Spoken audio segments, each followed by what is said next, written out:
Assalamualaikum warahmatullahi wabarakatuh. Hordoftoonni keenya hundi keessanuu kan biyyaatiif biyyaan alaa guyyaa ammoo hadhaa kana Iyesuus Kiristoos takka Iisaan ergamaadha moo maal akka inni ta'e walumaan laalla. Qura'aana keenya jaalatamaa fi kajamaa keessatti boqonnaa 575 irratti akka inni ergamaa ta'e Rabbiin nu barsiise. Garuu mee walumaan gaddeemnee kitaaba jaraa keessaa haa dubbisnu. Kitaabni bakka hedduu jira. Dubbisa kana waliin hordofaa laala. Mataa kiyya irraa kaasee jechuutti hin jiru.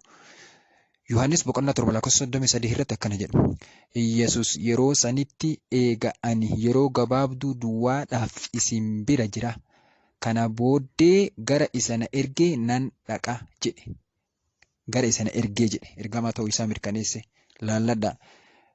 Yohaannis boqonnaa 8:26 irratti illee maal jedhe walumaan haa laallu.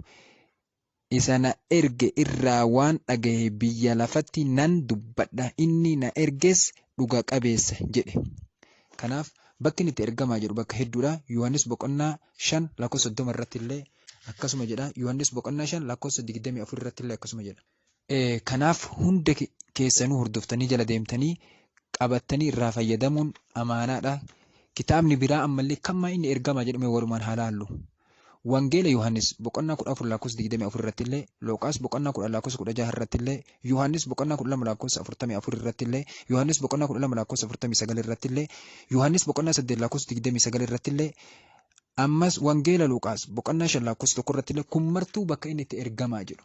Isin bakka inni itti Rabbi jedhu naa fidaa bakka inni itti ergamaa jedhu kana mara isinii fidee jira. Kanaaf warri amantii biraallee wanti isin nurraa hubachuu qabda. Wanti nuti amantii maraa hundaa keessa deemnee wayitii amantii kanallee isin ibsinuu isin barsiifnuu fi yookaan amantii keessanirra cunqursaa geessuuf osoo hin taane dhugaa jirtu kana isin barsiisuuf malee nuti amantii namaa miidhuu amantii namaa xiqqeessuu kaayyoo kennallee miti. Amantaan kennallee nu daangessa. Kun garuu Iyesuus ergamaa keenya waan arrabsitaniif dhugaa jirtu waan isaan hin malle waan jettaniif irraa dubbachuu dandeenya nuti.